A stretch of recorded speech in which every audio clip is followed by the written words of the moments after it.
안녕하셨습니까? 우리 학생들은 이제 시험을 치느라고 좀 긴장이 되는 그런 시간이라고 생각이 되는데, 열심히 준비한 학생들은 시험이 오기를 아마 학수고대했을 것이고, 준비를 잘 하지 못한 우리 학생들은 아마 더 힘든 시간이 아닌가 이렇게 생각이 되는데, 시험이 나쁜 것은 아니죠. 시험이 아니면 우리 자신의 실력을 평가할 수 없기 때문에 시험은 꼭 필요한 것이라고 생각되고, 또 하나님께서도 우리를 시험하신다고 이렇게 생각됩니다. 하나님의 시험에 다 통과할 수 있는 우리가 되기를 바랍니다. 오늘은 가장 중요한 한 가지 소원이라고 하는 제목으로 함께 말씀의 은혜를 나누고자 합니다. 먼저 하나님의 말씀 사무엘상 1장 10절과 11절 말씀을 제가 봉독하겠습니다. 한나가 마음이 괴로워서 여호와께 기도하고 통곡하며 서원하여 이르되, 만군의 여호와여, 만일 주의 여종의 고통을 돌보시고 나를 기억하사 주의 여종을 잊지 아니하시고 주의 여종에게 아들을 주시면 내가 그의 평생에 그를 여호와께 드리고 삭도를 그의 머리에 대지 아니하겠나이다. 아멘. 우리 김구 선생의 한 가지 소원, 여기 이제 스크린에 나와 있는 것처럼 내 소원이 무엇이냐 하고 하나님이 물으신다면 나는 서슴지 않고 내 소원은 대한독립이요 라고 대답할 것이다. 둘째도 셋째도 그렇게 이제 대답하겠다고 이야기했습니다. 이 말은 대한의 독립이 우리 김구 선생의 유일하고 가장 소중한 소원이라는 의미일 것입니다. 정치가로서의 김구의 소원인 것이죠. 또 하나의 소원이 있습니다. 우리의 소원은 통일, 꿈에도 소원은 통일. 이정성 다해서 통일을 이루자. 제가 어렸을 때 많이 불렀던 노래인데요. 이 노래는 남한 노래를 부르면 벌을 받는 북한에서도 허용되는 유일한 노래라고 합니다. 우리의 소원은 지금도 우리 남한과 북한이 통일하는 것일까요? 그때와는 또 지금은 많이 달라진 것 같습니다. 여러분이 바라는 가장 큰 소원은 무엇입니까? 제가 한 가지 좀 이야기를 해드리려고 하는데요.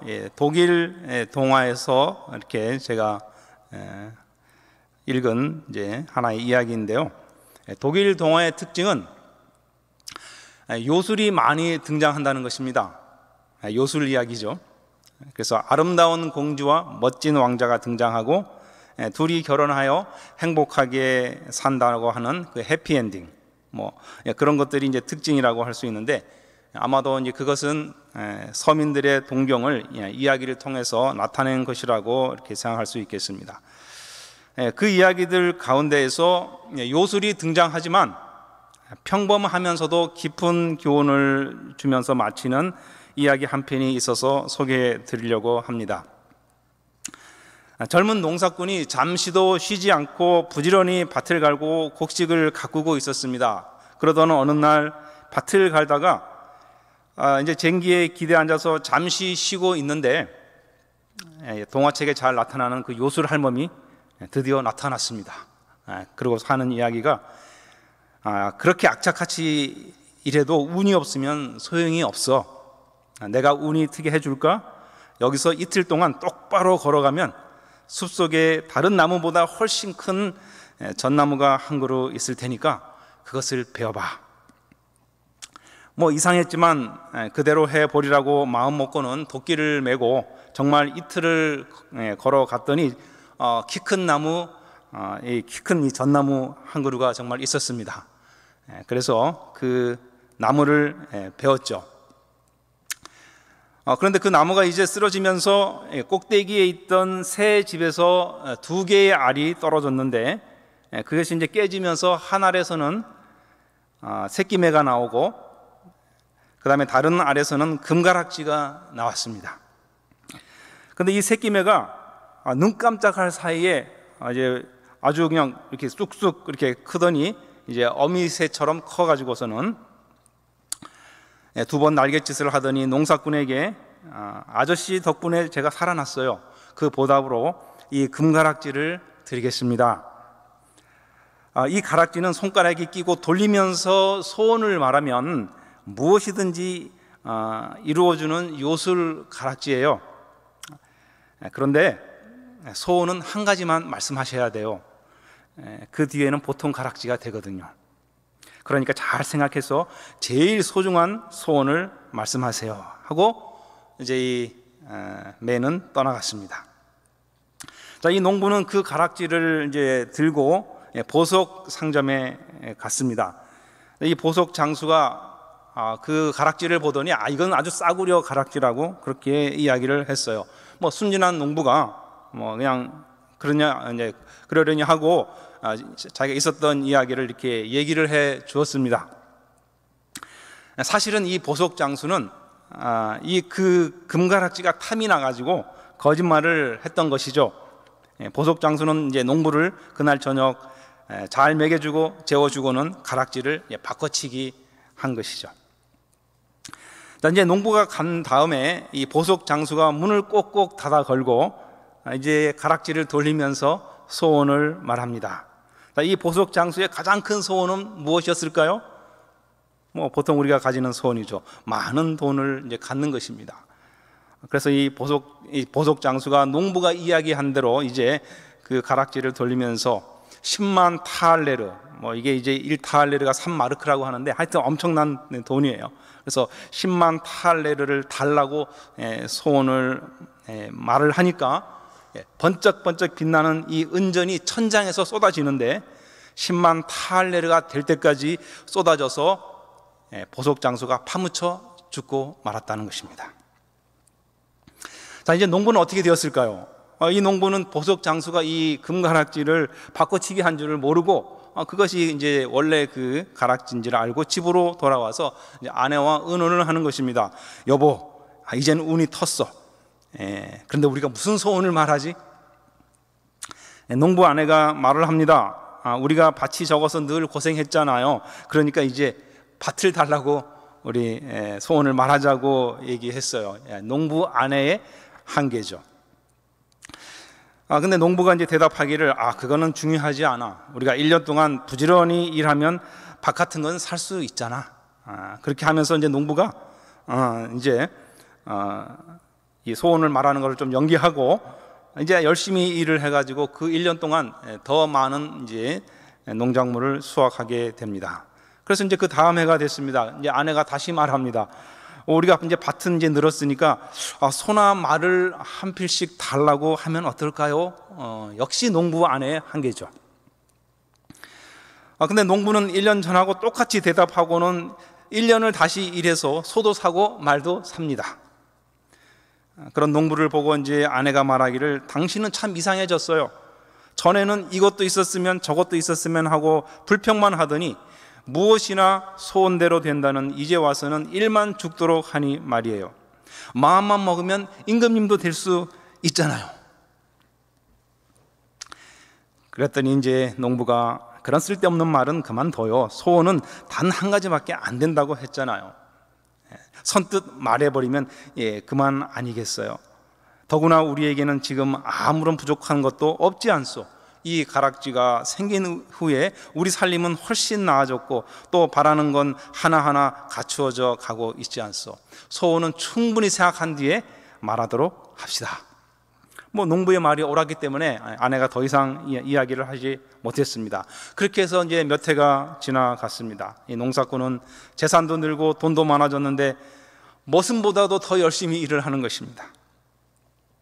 가끔 아내가 소원을 말 안 한다고 이제 푸념을 했지만 농사꾼은 들은 채도 하지 않았기 때문에 결국 이 농부의 아내도 이 가락지에 관한 이야기는 이제 거의 잊게 되었죠. 농사꾼은 이제 잠시도 이 가락지를 빼는 일이 없었어요. 그리고는 몇 번씩 하루에도 몇 번씩 돌려보았어요. 그러면서도 얼떨결에 소원을 말할까봐 아주 조심했습니다. 그렇게 해서 30년이 세월이 흘렀습니다. 그 사이에 농부의 어린 아들도 이제 커서 장가를 가고 손자도 태어났습니다. 그리고 농사꾼 부부가 편안한 나날을 보내다가 마침내 세상을 떠났습니다. 장례식 날 아들 하나가 이렇게 얘기합니다. 이 가락지는 아버지가 일생 소중히 여긴 가락지야. 그러니까 그대로 두자. 어쩌면 그건 어머니가 아버지에게 드린 결혼 반지일지도 몰라. 그래서 어떻게 됐을까요? 이 금가락지가 농부와 함께 그냥 땅에 묻히고 말았습니다. 여기서 이 작가가 교훈을 이렇게 남깁니다. 나쁜 것이라도 착한 사람이 가지면 나쁜 사람이 가진 좋은 것보다 훨씬 가치가 있는 법이라는 거죠. 적당한 아주 좋은 교훈이죠. 우리에게도 요술 가락지가 있다는 생각이 들어요. 가락지라고 하면 좀 그렇지만 예수님께서 우리에게 말씀을 하셨습니다. 이런 약속을 하셨죠. 무엇이든지 믿고 간구하는 것은 받은 줄로 믿으라. 그리고 마태복음 7장 7절에는 구하라 그리하면 주실 것이요. 여러분, 이것은 요술 가락지가 아니고 하나님의 약속입니다. 하나님이 약속하신 것은 반드시 그대로 이루어지신다고 주신다고 그렇게 믿으시죠? 목소리가 작습니다. 우리는 무슨 소원을 그러면 아뢰야 하겠습니까? 근데 여러분, 조심해야 되는 것이 우리가 소원을 함부로 말해버리는 경향이 있잖아요. 그러다 보니까 우리는 소원을 사실 그동안 이미 다 말해버렸는지도 모릅니다. 그래서 첫 번째 소원이 다 이루어졌는지도 몰라요. 그러다 보니까 그 다음 소원은 이제 안 이루어졌는지도 모르겠습니다. 여기 예수님께서 구하라 그리하면 주실 것이오라고 약속했을 때 그것은 우리가 말하는 모든 소원을 다 들어주시겠다는 의미라기보다는 우리가 정말 간절하게 원하는 진정한 소원 한 가지를 들어주시겠다는 의미가 아닐까 저는 그렇게 생각합니다. 그게 더 합리적이라고 생각이 돼요. 같은 약속을 누가복음 7장에서는 이렇게 말씀하고 있습니다. 너희 중에 아버지 된 자로서 누가 아들이 생선을 달라 하는데 생선 대신에 뱀을 주며 알을 달라 하는데 정갈을 주겠느냐? 너희가 악할지라도 좋은 것을 자식에게 줄 줄 알거든 하물며 너희 하늘 아버지께서 구하는 자에게 성령을 주시지 않겠느냐? 한 가지를 구하라는 거잖아요. 그렇죠? 한 가지. 자, 우리 처음에 읽은 이 본문을 보면 이제 한나의 기도가 나옵니다. 한나의 소원이 있었어요. 한나에게는 정말 아주 간절한 소원이 있었다는 것을 우리는 잘 알고 있습니다. 엘가나의 아내로서, 아주 독실한 그 엘가나의 아내로서 남편의 총애를 받고 있었지만 불행하게도 이 한나가 아이를 낳지 못한 것입니다. 그 당시에 이 아이를 낳지 못한다고 하는 것은 여인으로서 아주 치명적인 결함이었기 때문에 특히 아들을 낳는 일은 이 고대의 여인들에게 있어서는 자신의 생명과도 바꿀 만큼 중요한 일이었습니다. 아이를 낳지 못하고 치욕 속에 사는 것보다 차라리 죽는 게 낫다고 생각할 정도로 그렇게 되지는 않겠지만 그렇게 어려운 일이었죠. 한나는 아들을 위해서 통곡하면서 기도를 올립니다. 우리가 보통 이렇게 기도를 드리면 우리는 이게 응답받지 않는다는 생각을 많이 하는데 여기 한나의 기도는 응답을 받았습니다. 어떻게 한나의 기도는 응답을 받았을까요? 야고보는 우리가 기도해도 받지 못하는 이유는 정욕으로 쓰려고 잘못 구하기 때문이라고 이렇게 이야기하고 있습니다. 그리스도인으로서 우리의 가장 소중한 소원은 무엇입니까? 근데 여기에 중요한 조건이 있어요. 우리도 충분히 생각한 후에 한 가지 소원만을 말해야 한다는 것입니다. 그것은 어쨌든 이루어질 것인데 소원이 이루어졌지만 돈에 깔려 죽는 비극으로 끝난 이 보석 장수처럼 될 수도 있기 때문에 소원을 잘 말해야 돼요. 그런 경우에는 차라리 응답받지 않는 게 낫잖아요. 기도의 응답을 받으면 포로 나에게도 해가 되는 것이니까. 그래서 어떻게 보면 우리는 기도 응답을 받지 못한 것에 대해서 오히려 감사해야 할 수도 있습니다. 농부 이야기에서 주어진 이 교훈은 소원이라고 하는 것은 충분히 생각한 후에 말해야 한다는 것이라고 또 저는 생각하는데요. 여기 한나의 기도는 아들을 달라고 하는 것이었습니다. 그녀의 기도는 정력으로 쓰려고 잘못 구한 그런 기도일까요? 한나는 오로지 자기의 치욕을 씻고 그의 대적 분인나 앞에서 보란듯이 으스대면서 나도 아들 낳았어 라고 하면서 코를 납작하게 해주겠다는 그런 마음으로 기도했을까요? 그것이 아니라는 것입니다. 아마 그런 마음이었다면 하나님께서 아들을 주시지 않았을 거라고 저는 생각해요. 한나의 소원은 인간적이었지만 아주 진실했습니다. 이기적인 기도가 아니었습니다. 그녀는 아들을 달라고만 한 것이 아니라 그 아들을 하나님께 온전히 구별하여 바치겠다고 조건을 걸었어요. 한나에게도 자식이 없는 그 자신을 늘 멸시하는 그 분인나에게 복수하고 싶은 인간적인 마음이 없었겠습니까? 있었겠죠. 그렇지만 아들을 다시 하나님께 구별해서 드리겠다고 하는 조건을 제시함으로써 그의 소원이 오로지 자신의 불명예를 씻기 위한 수단으로서 부패하지 않도록 했다는 것이죠. 아들이라고 하는 것은 우리가 사람이잖아요. 그렇죠? 아들을 얻는 것은 중요한 일입니다. 잘 양육된 한 사람은 가정과 사회와 국가를 위해서 잘 사용될 수 있어요. 그래서 위기에서 구할 수 있는 것이죠. 한나의 아들 사무엘은 위기에 처한 이스라엘을 구원하게 되지 않습니까? 여기 또 하나의 소원이 있는데 그것은 야곱의 소원입니다. 야곱도 하나님께 소원을 아뢰었습니다. 야곱이 서원하여 이르되 하나님이 나와 함께 계셔서 내가 가는 길에 이 길에서 나를 지키시고 먹을 것 떡과 입을 옷을 주시어 내가 평안히 아버지 집으로 돌아가게 하시오면 여호와께서 나의 하나님이 되실 것이고 쭉 이야기하면서 여기에 끝에 가면 하나님께서 내게 주신 모든 것에서 10분의 1을 내가 반드시 드리겠나이다 라고 기도하고 있습니다. 지금 자신이 저지른 잘못 때문에 혈혈단신 이렇게 목숨을 위해서 도망가야 하는 그런 암울하고 절망적인 상황 속에 처한 이 야곱이 바란 그 마음의 소원은 무엇이었겠습니까? 당연히 모든 일이 잘 해결되어 아버지의 집으로 돌아오는 것이었을 것입니다. 그런데 하나님께서 그에게 약속을 해 주셨어요. 너가 다시 돌아올 때까지 함께 하겠다고. 그런 약속을 받았습니다. 그 약속을 받고서 이제 그 약속에 의지해서 그가 이렇게 기도를 드린 것이죠. 그의 기도의 끝에는 하나님께서 내게 주신 모든 것에서 10분의 1을 드리겠다고 한 것이었습니다. 이 기도가 이 야곱이 20년 동안의 그 외삼촌의 집에서 했던 그 유랑생활, 그 동안에 그의 마음의 방향을 잡아준 키의 역할을 했다는 것이죠. 야곱이 어떤 방식으로 이제 소유의 10분의 1을 하나님께 드렸는지는 알 수 없지만 분명히 실천을 했을 것입니다.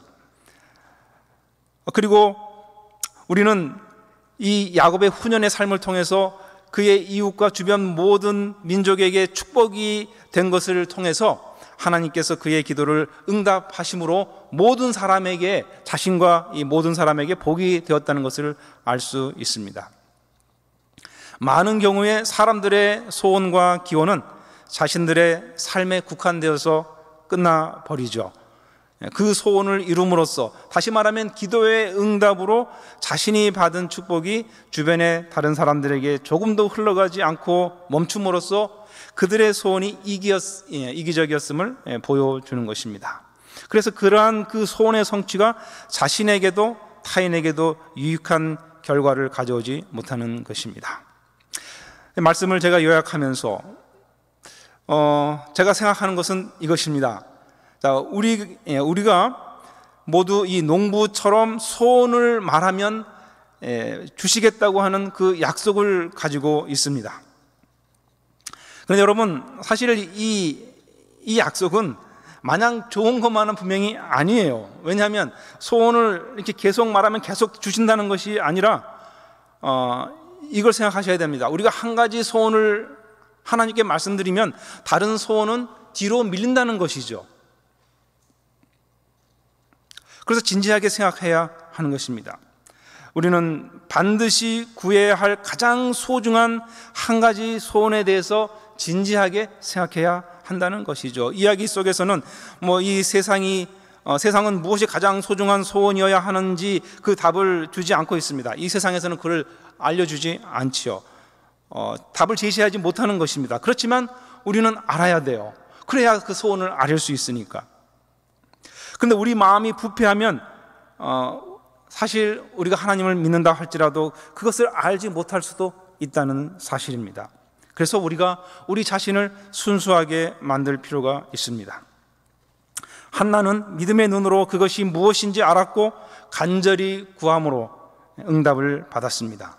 한나의 이야기는 사실 우리가 구하는 것이 우리 삶 속에 작은 일에 속한 것일 수 있지만 어떻게 보면 그것은 소중한 책임에 대한 교훈이라고 생각합니다.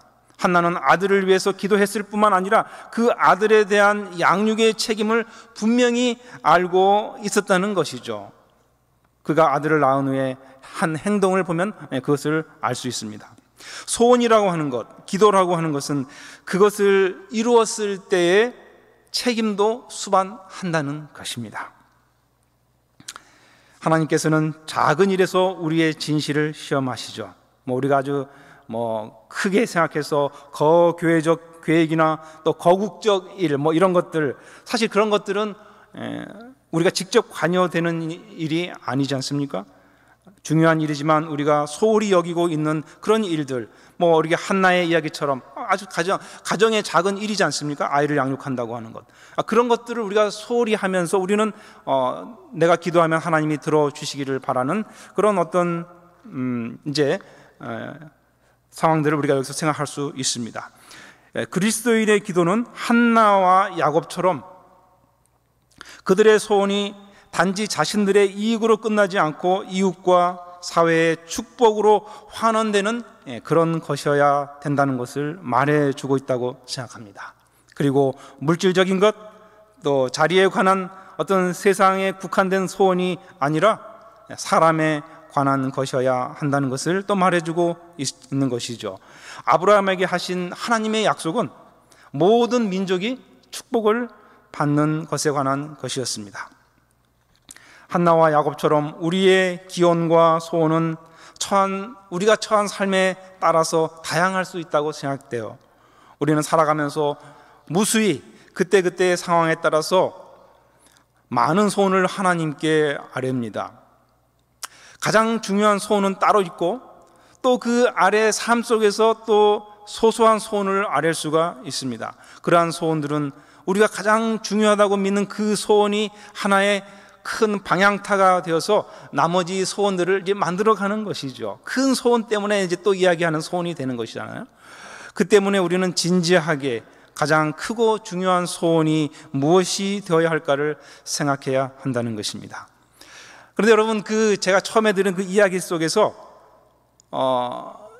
우리가 놓치는 것이 하나 있다고 생각돼요. 그 이야기 속의 농부는 한 가지 소원을 결국은 말하지 않았다는 거잖아요. 하지만 그 요술 가락지를 소유한 것만으로도 삶의 희망과 용기를 가지고 삶으로써 삶에 필요한 모든 것을 얻게 되었습니다. 저의 부끄러운 고백 한 가지를 하려고 합니다. 저희 아이가 의대를 목표로 입시 학원을 다니면서 마침내 이제 수능을 치르고 입시 원서를 대학에 넣었습니다.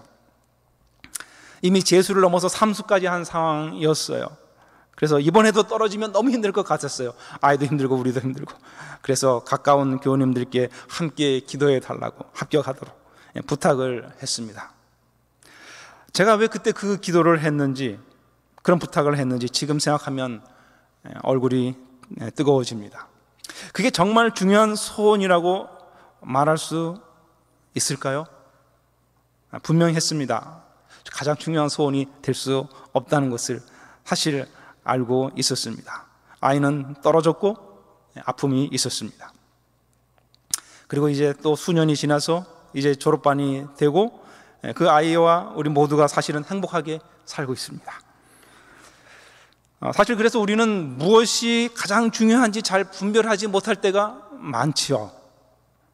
때로 이렇게 헷갈리는 것입니다. 이것을 위해서 내가 정말 간절히 기도해야 하는가?